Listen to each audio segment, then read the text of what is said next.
할렐루야.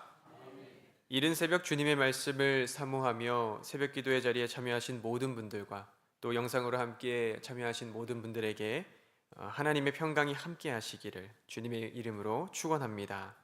오늘 말씀의 제목은 그리스도와 함께 살아가라입니다. 그리스도와 함께 살아가라. 요한계시록 6장 1절에서 17절까지의 말씀은 일관된 한 내용으로 이루어져 있습니다. 1절에서 17절까지의 말씀은 일곱 인으로 봉인된 두루마리에 6개의 인을 떼는 어린 양에 관한 이야기가 있습니다.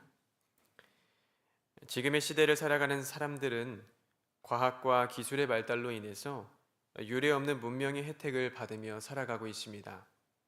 근대 이전만 해도 먼 거리를 이동하기 위해서는 말이나 마차 등을 타야 했지만 증기기관이 발명되면서 기차를 통해서 먼 거리를 이동하게 되었고 또 자동차의 발명이 된 지 100여 년이 지난 지금은 많은 사람들이 자가용을 타고 다닐 정도로 자동차가 보편화되었습니다. 뿐만 아니라 오랜 역사의 시간 동안 여성들은 세탁을 위해서 하루 일과 시간의 대부분을 사용해야 했지만 세탁기가 발명된 이후에는 세탁을 위해 사용하는 물리적인 시간이 6분의 1로 줄어들면서 여성 인권 신장에 큰 기여를 하기도 했습니다. 이처럼 오늘날의 시대는 과학과 기술의 고도화된 발전으로 인해서 많은 문명의 혜택을 누리며 삶의 질이 향상된 시대를 살아가고 있습니다. 하지만 그럼에도 불구하고 많은 사람들은 여전히 신비함과 영적인 것에 관심을 갖고 살아갑니다. 특별히 젊은 사람들이 많이 있는 대학로 같은 곳들에 보면 타로 카드나 사주를 본다고 적힌 가게들이 종종 찾아볼 수가 있습니다. 뿐만 아니라 많은 사람들이 이용하는 동영상 플랫폼인 유튜브에도 종종 광고로 이러한 무속신앙에 관련된 광고들이 등장하고는 합니다. 이런 시대의 풍조를 가리켜서 종교학자들은 spiritual but not religious, 영적이지만 종교적이지 않은 시대를 살아가고 있다라고 분석합니다. 사람들이 신비하고 영적인 것에 관심을 갖지만 정작 교회에 다니거나 삶에서 예수 그리스도의 가르침을 실천하는 일들에는 관심을 두지 않는 시대가 된 것입니다. 영적이지만 종교적이지 않은 시대를 살아가면서 사람들은 형식보다는 체험, 제도보다는 계시 중심의 신앙으로 변화하기 시작했습니다. 그러다 보니까 자신의 삶에서 특별한 신비나 계시를 해석하는 것에 관심을 갖게 되었는데 사이비 종교나 이단에서는 성경을 다르게 해석한다거나 혹은 요한계시록에 기록된 묵시를 명확하게 해석한다는 잘못된 포교에 빠져들기도 합니다. 그래서 요즘에는 젊은 사람들이 이단과 사이비 사상에 쉽게 빠져들게 되기도 하고 또 헤어나오지 못하는 경우들을 종종 보게 됩니다. 그러나 우리가 함께 살펴보고 있는 이 요한계시록은 하나님께서 우리에게 전하고 계시는 분명한 뜻이 있으시고 또 이를 통해 예수 그리스도를 믿는 우리들이 어떠한 삶의 자세와 태도를 지니고 살아가야 하는지를 전달해 주고 있습니다. 특별히 오늘 본문 요한계시록 6장은 앞선 1장에서 3장까지 예수님께서 7교회에 하시는 말씀 이후에 4장에서 5장까지 이어지는 하나님의 보좌의 환상을 지나 7인으로 봉인된 환상이 시작되는 부분입니다. 말씀을 통해 하나님께서 우리에게 주시는 교훈은 어떤 것이 있는지 함께 살펴보고 기도의 제목을 삼고자 합니다. 첫째로는 예수님이 심판의 주인이십니다. 예수님이 심판의 주인이십니다. 무더운 여름이 지나고 가을이 되니까 결혼을 하는 커플들을 종종 볼 수가 있습니다. 그런데 결혼식에 초대하는 청첩장을 받아보면 예전에는 봉투에 스티커를 붙여서 이렇게 전달해 주곤 했는데 요즘에는 스티커보다는 조금 더 도톰하고 또 입체적인 문양이 찍힌 왁스가 붙어 있는 것을 볼 수가 있습니다. 이것이 바로 오늘 본문에 등장하는 인입니다. 예전에는 편지나 중요한 문서의 위조를 방지하기 위해서 봉인을 하고는 했는데 촛농이나 밀랍을 녹인 후에 반지나 인장과 같은 것으로 그 문양을 찍었습니다.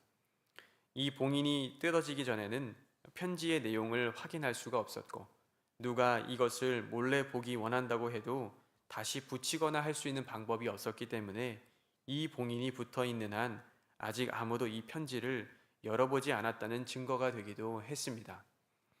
이러한 봉인은 국가 간의 중요한 서신이나 군대 등에서 자주 사용되었는데 편지의 수신자가 이를 받아보았을 때 이 봉인이 손상되어 있으면 편지를 전달할 전령이 그 편지의 중요도에 따라서 사형과 같은 극형에 처하기도 했습니다. 이처럼 편지를 봉인한다는 것은 매우 비밀스러운 내용을 담고 있음을 보여주는 것이기도 하지만 반대로 이것을 뗄 수 있는 권한을 지닌 사람이 진정한 편지의 주인이 되는 것을 상징하기도 합니다. 요한계시록 5장 1절 말씀에는 내가 봄에 보좌에 앉으신 이의 오른손에 두루마리가 있으니 안팎으로 썼고 7인으로 봉하였더라 라고 기록되어져 있습니다. 보좌에 앉으시니 곧 하나님께서 두루마리를 갖고 계시는데 그 두루마리는 안팎에 글씨가 써 있고 7개의 인으로 봉인이 되어 있다라고 하는 것입니다. 그런데 오늘 본문 요한계시록 6장 1절의 말씀을 보면 내가 봄에 어린 양이 7인 중에 하나를 떼시는데 그때에 내가 들으니 내 생물 중에 하나가 우레소리같이 말하되 오라 하기로 라고 기록되어져 있습니다. 하나님의 손에 들린 봉인을 뜯는 자가 바로 어린 양 예수 그리스도라는 것입니다. 즉 하나님의 손에 들린 비밀스러운 봉인을 뗄 수 있는 권한을 지닌 진정한 편지의 주인이 바로 예수 그리스도라는 것입니다. 오늘 본문의 말씀을 보면 봉인을 떼자 하나님의 심판이 시작됩니다. 흰 말을 탄 자와 붉은 말을 탄 자, 검은 말을 탄 자와 청황색 말을 탄 자가 등장하며 전쟁과 경복, 기근과 죽음으로 상징되는 심판이 시작되는 것을 볼 수가 있습니다. 예수님께서 심판의 주인이 되시기에 누군가에게는 이것이 사망에 이르는 재앙과 심판이 되지만 믿음을 가진 우리에게는 생명에 이르는 하나님 나라의 임재가 되는 줄로 믿습니다. 사랑하는 성도 여러분, 이처럼 하나님의 때에 임할 심판은 예수님이 행하시는 것입니다. 그러나 누군가는 심판을 두려워하고 불안해하지만 예수님을 믿는 우리는 두려워하거나 불안해하는 것이 아니라 진정한 하나님의 통치가 임하는 하나님의 때를 기뻐할 수 있는 줄로 믿습니다. 둘째로 하나님은 우리를 위로하시는 분이십니다. 하나님은 우리를 위로하시는 분이십니다. 요한계시록의 말씀의 처음부터 마지막까지 심판의 메시지가 등장하지만 한편으론 하나님의 백성을 위로하시는 소망과 위로, 회복의 메시지가 담겨져 있습니다.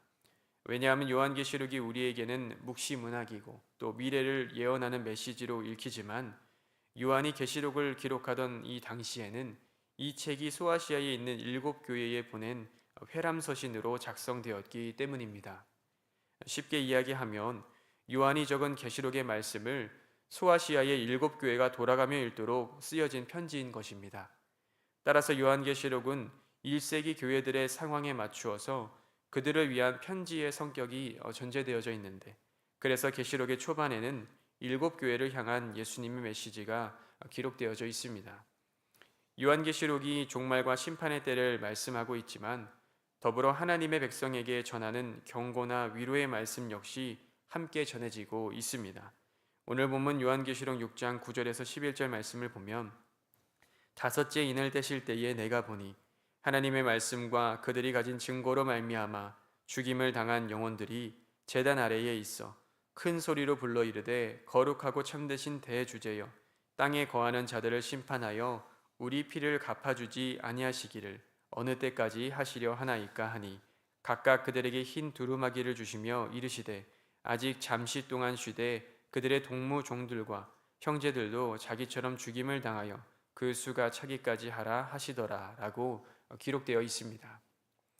예수님께서 5번째 인을 떼실 때에 순교자들이 하나님의 보좌 앞에서 자신들의 순교의 핏값을 언제 갚아주시겠는지 외치는 소리가 들립니다. 하나님께서는 잠시 동안 쉬며 순교자들이 더 있어야 함을 말씀하고 계십니다. 여기서 쉬다의 원문의 의미를 살펴보면 회복하다, 원기를 돋우다 라는 의미가 있습니다.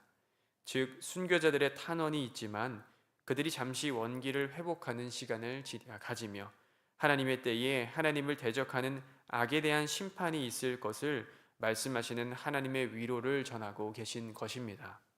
사랑하는 성도 여러분, 우리도 세상을 살다가 보면 우리가 믿음을 지키기 위해서 노력하고 또 수고하는 동안에 우리 삶에 찾아오는 고난과 어려움이 있습니다.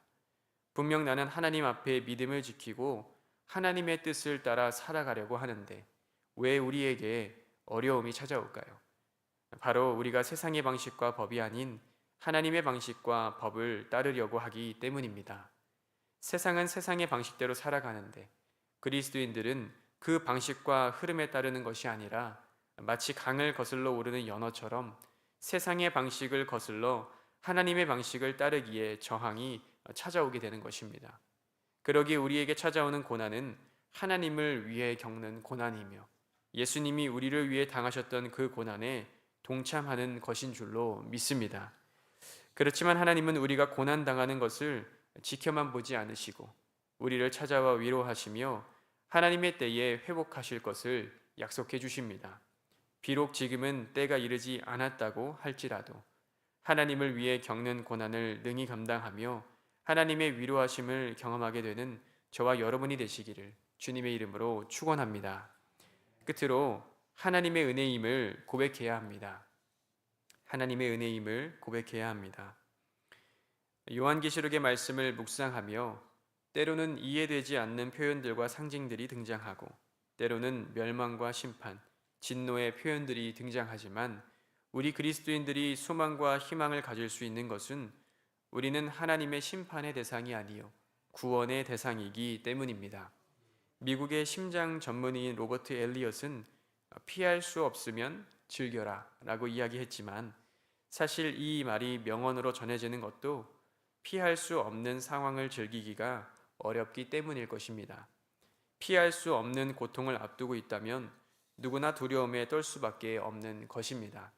그러나 그 고통이 내게 임하지 않는다는 것을 안다면 누구나 안도의 숨을 내쉬게 되는 것입니다. 오늘 본문 요한계시록 6장 12절에서 13절의 말씀을 보면 내가 보니 여섯째 인을 떼실 때에 큰 지진이 나며 해가 검은 털로 짠 상복같이 검어지고 달은 온통 피같이 되며 하늘의 별들이 무화과 나무가 대풍에 흔들려 설익은 열매가 떨어지는 것 같이 땅에 떨어지며 라고 기록되어 있습니다. 예수님께서 여섯 번째 인을 떼실 때에 이 땅에 임할 고난과 심판의 모습이 그려지고 있는 것입니다. 하나님의 진노를 피할 수 있는 사람이 어디에 있을까요? 하나님 앞에 자신을 의롭다고 말할 수 있는 사람이 어디에 있을까요? 로마서 3장 10절의 말씀에는 기록된 바 의인은 없나니 하나도 없으며 라고 기록되어져 있습니다. 하나님 앞에 자신을 의롭다고 말할 수 있는 사람이 단 하나도 없다라는 것입니다. 그러기에 오늘 보면 요한계시록 6장 17절의 말씀에는 그들이 진노의 날이 이르렀으니 누가 능히 서리요 하더라 라고 말씀하고 있는 것입니다. 그럼에도 불구하고 하나님의 진노 앞에 우리가 심판을 면할 수 있고 우리가 하나님 앞에 의롭다 칭함을 받을 수 있는 것은 바로 예수 그리스도께서 우리를 위해 십자가를 지셨기 때문인 줄로 믿습니다. 우리가 하나님 앞에 하나님의 심판의 진노를 피할 수 있는 것은 우리의 공로나 우리의 의가 아니라 오직 하나님의 은혜입니다. 그러기에 우리는 우리 스스로를 자랑하는 것이 아니라 오직 하나님의 은혜에 감사하며 하나님을 높이는 삶을 살아가야 하는 줄로 믿습니다. 오늘 본문 요한계시록 6장 15절에서 16절의 말씀을 보면 땅의 임금들과 왕족들과 장군들과 부자들과 강한 자들과 모든 종과 자유인이 굴과 산들의 바위 틈에 숨어 산들과 바위에게 말하되 우리 위에 떨어져 보좌에 앉으신 이의 얼굴에서와 그 어린 양의 진노에서 우리를 가리라 라고 기록되어 있습니다. 이 땅에서 권세를 가진 사람들도 부자들과 강한 사람들도 하나님의 진노 앞에 자신들을 가려달라고 숨어 외치는 모습이 기록되어져 있는 것입니다. 사랑하는 성도 여러분, 우리가 하나님의 진노 앞에 두려워하지 않을 수 있는 것은 바로 하나님의 은혜가 우리에게 있기 때문인 줄로 믿습니다. 그러기에 우리는 심판의 주인이신 예수 그리스도를 믿고 영접함으로 세상이 두려워하는 하나님의 진노가 아니라 하나님의 위로를 받으며 우리의 부족함이 아닌 하나님의 은혜를 덧입어 나아가게 되는 줄로 믿습니다. 예수 그리스도를 믿고 의지함으로 날마다 그리스도와 함께 살아가는 저와 여러분이 되시기를 주님의 이름으로 축원합니다. 기도하겠습니다. 거룩하신 하나님, 오늘도 우리를 주의 전으로 불러주시고 이른 새벽부터 생명의 말씀을 허락해 주시니 참으로 감사를 드립니다. 매일의 삶 속에서 예수 그리스도를 믿고 의지하며 그리스도와 함께 살아가는 우리의 삶이 되게 하여 주시옵소서. 예수님이 심판의 주인이 되심을 믿으며 하나님의 날과 하나님의 때를 두려워하는 것이 아니라 하나님께서 우리에게 주실 위로와 은혜를 기대하며 소망을 품고 인내하는 그리스도인의 삶을 살아가게 하여 주시옵소서. 때로는 우리 삶 가운데 고난이 찾아온다고 할지라도 세상의 방식이 아닌 하나님의 방식을 택하게 하시고 그로 말미암아 당하는 고난이 우리를 위해 당하신 예수님의 고난에 동참하는 것임을 기억하며 기쁨과 감사함으로 살아가게 하여 주시옵소서. 이 시간 간절한 기도의 제목과 함께 하나님 앞에 드린 귀한 서원의 예물들이 있습니다. 하나님 나라를 위하여 귀하게 사용하여 주옵시고 간절한 마음으로 주 앞에 기도하는 모든 기도의 제목들이 하나님의 응답을 받게 하여 주시옵소서. 이른 새벽 주의 전에 나와 기도하는 모든 기도의 제목들을 기억하여 주시고 하늘의 문을 여사 하나님을 만나고 하나님의 뜻을 깨닫게 되는 복된 은혜가 있게 하여 주시옵소서. 예수님의 이름으로 기도하옵나이다. 아멘.